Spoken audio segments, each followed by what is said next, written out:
आइए जानते हैं आज की कुछ प्रमुख अंतर्राष्ट्रीय खबरों को। पहले एक नजर आज की हेडलाइंस पर।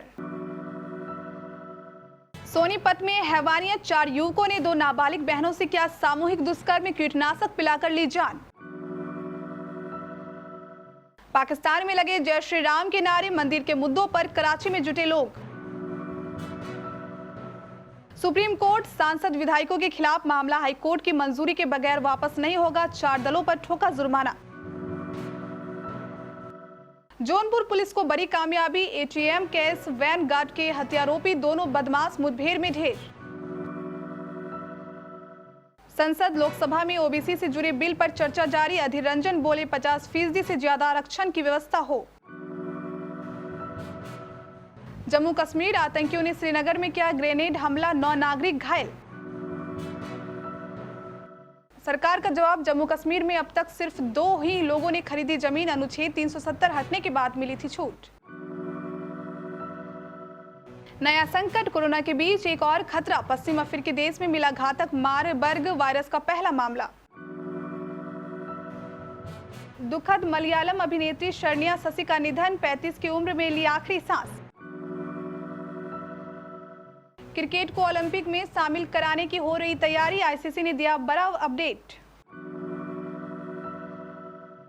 हरियाणा के सोनीपत के एक गांव में 2 नाबालिग बहनों के साथ सामूहिक दुष्कर्म करने के बाद उन्हें कीटनाशक पिला दिया गया, जिससे उनकी दिल्ली में उपचार के दौरान मौत हो गई। आरोपियों ने लड़की की मां को उसके बेटों को मारने की धमकी देकर चुप करा दिया और सर्पदंश से मौत होने की जानकारी पुलिस को देने को कहा था। पोस्टमार्टम रिपोर्ट में सामूहिक दुष्कर्म व कीटनाशक के प्रभाव में मौत का पता लगने पर पुलिस ने चारों के खिलाफ मुकदमा दर्ज कर लिया है। मूल रूप से बिहार का रहने वाला एक परिवार कुंडली थाना क्षेत्र के गांव में किराए पर रहता था। परिवार में दंपत्ति व उनके 2 बेटे व 2 बेटियां थीं। उसी परिसर में अलग कमरे में बिहार के 4 अन्य युवक भी रहते थे। पाकिस्तान के एक मंदिर में हुई तोड़फोड़ की घटना के बाद पाकिस्तान लगातार निशाने पर है। दुनिया भर में इस घटना का विरोध किया गया। इसी बीच पाकिस्तान के कराची शहर में मंदिर टूटने के विरोध में प्रदर्शन का आयोजन हुआ और इस दौरान जय श्री राम और हर हर महादेव के नारे लगाए गए। दरअसल पाकिस्तान के कराची शहर में हिंदू समाज ने प्रदर्शन किया। रिपोर्ट्स के मुताबिक रविवार को कराची प्रेस क्लब के बाहर हुए इस प्रदर्शन में हिंदू समुदाय के अलावा भारी संख्या में सिख, ईसाई, पारसी और अन्य समाज के लोग भी शामिल हुए। प्रदर्शनकारियों के हाथों में भगवा झंडा भी लहरा रहा था। सुप्रीम कोर्ट ने मंगलवार को राजनीतिक पार्टियों के उम्मीदवारों के अपराधीकरण से जुड़े एक मामले में बड़ा फैसला सुनाया है। इसके तहत अब सभी राजनीतिक पार्टियों को उम्मीदवारों के ऐलान के 48 घंटे के भीतर मुकदमों की जानकारी जारी करनी होगी। सुप्रीम कोर्ट ने निर्देश दिया है कि सांसदों और विधायकों के खिलाफ कोई आपराधिक मामला संबंधित हाई कोर्ट की मंजूरी के बगैर वापस नहीं लिया जा सकता है।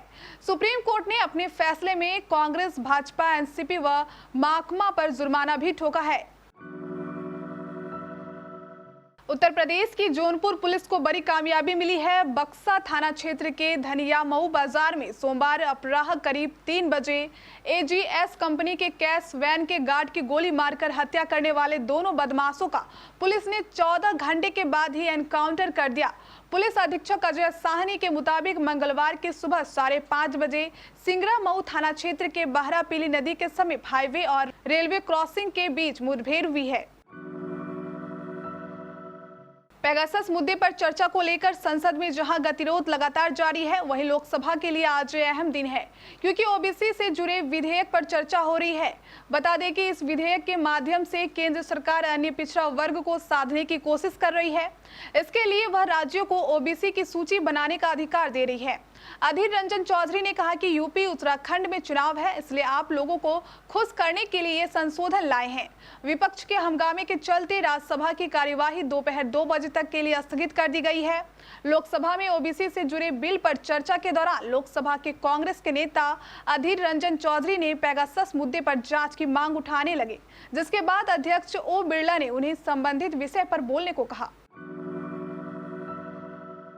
जम्मू कश्मीर के श्रीनगर में आतंकियों ने मंगलवार को सुरक्षा बलों को निशाना बनाकर ग्रेनेड हमला किया। इस हमले में 9 स्थानीय नागरिक घायल हुए हैं। घायलों को उपचार के लिए अस्पताल में भर्ती कराया गया है। सभी की हालत खतरे से बाहर बताई जा रही है। बता दें कि हरि सिंह हाई स्ट्रीट इलाके में आतंकियों ने सुरक्षा बलों को निशाना बनाकर ग्रेनेड फेंका। निशाना चूक जाने से ग्रेनेड सड़क पर जा गिरा। इस दौरान धमाका होने और इसके जद में आने से 9 स्थानीय नागरिक घायल हो गए, जिन्हें उपचार के लिए अस्पताल ले जाया गया है। इसके साथ ही हमलावरों की तलाश में इलाके की घेराबंदी कर अभियान शुरू किया गया है। गृह राज्य मंत्री नित्यानंद राय ने लोकसभा में प्रश्न के एक लिखित उत्तर में बड़ी जानकारी दी है। उन्होंने कहा है कि जम्मू और कश्मीर सरकार द्वारा प्रदान की गई जानकारी के अनुसार अगस्त 2019 से जम्मू कश्मीर के बाहर के केवल 2 व्यक्तियों ने अब तक संपत्तियां खरीदी है। जम्मू कश्मीर में अब जमीन खरीदने में बाहरी लोगों या सरकार को किसी तरह की कठिन प्रक्रियाओं का सामना नहीं करना पड़ रहा है। बता दें कि जम्मू कश्मीर में साल 2019 में 5 अगस्त को प्रदेश को विशेष अधिकार देने वाले संविधान के अनुच्छेद 370 और 35A को खत्म कर दिया गया था। इसके बाद से बाहरी लोग जो यहाँ के कई अधिकारों से वंचित रह जाते थे, उन्हें वास्तविक अधिकार मिलने लगा। दुनिया में कोरोना महामारी का संकट अभी खत्म भी नहीं हुआ है कि एक नया खतरा उत्पन्न हो गया है। दरअसल पश्चिम अफ्रीकी देश गिनी में घातक मारबर्ग वायरस का पहला मामला सामने आया है, जिसके बाद से यहाँ के लोगों में दहशत का माहौल है। विश्व स्वास्थ्य संगठन ने इसकी पुष्टि की है। इस वायरस को इबोला और कोरोना से भी अधिक खतरनाक माना जा रहा है। ये जानवरों के मेजबान से मनुष्यों में फैल सकता है। बता दें कि इस वायरस से 2 अगस्त को दक्षिणी गुएकेडो प्रांत में एक व्यक्ति की मृत्यु हो गई थी, जिसके बाद से लोग डरे हुए हैं। WHO के अनुसार यह वायरस संभवतः चमगादड़ से फैलता है और इसकी मृत्यु दर 88% तक होती है। मलयालम अभिनेत्री सरनिया शशि का सोमवार यानी 9 अगस्त को एक निजी अस्पताल में निधन हो गया। वह 35 वर्ष की थी और कई साल से ब्रेन ट्यूमर से पीड़ित थी। इस बात की जानकारी उनके नजदीकी सूत्रों ने दी। उनके फैंस उन्हें सोशल मीडिया पर श्रद्धांजलि दे रहे हैं। सरनिया को 2012 में ट्यूमर का पता चला था। तब से लेकर अब तक उनकी 11 सर्जरी हो चुकी थी। बीते दिनों सरनिया जब वित्तीय संकट से जूझ रही थी तो उनके दोस्तों और प्रशंसकों ने उनके इलाज के लिए चंदा इकट्ठा किया था। वहीं ट्यूमर के उपचार के बीच उन्हें इस साल मई में कोरोना वायरस संक्रमण भी हो गया था। संक्रमण से ठीक होने के बावजूद उनकी हालत बिगड़ रही थी। काउंसिल ने ओलंपिक खेलों में क्रिकेट को शामिल कराने की तैयारी में है। अगर सब कुछ सही रहा तो 2028 में लॉस एंजलिस और आगे के ओलंपिक खेलों में क्रिकेट भी दिखाई देगा। आईसीसी ने इसे लेकर खुद जानकारी दी है। उसने कहा है कि वह ओलंपिक खेलों में क्रिकेट को शामिल कराने की तैयारी में है। इसके लिए उसने एक कार्य समूह का गठन किया है, जिस पर क्रिकेट को ओलंपिक में शामिल कराने की जिम्मेदारी होगी। कोशिश होगी कि लॉस एंजलिस 2028, ब्रिस्बेन 2032 और आगे ओलंपिक खेलों में क्रिकेट को शामिल कराया जाए।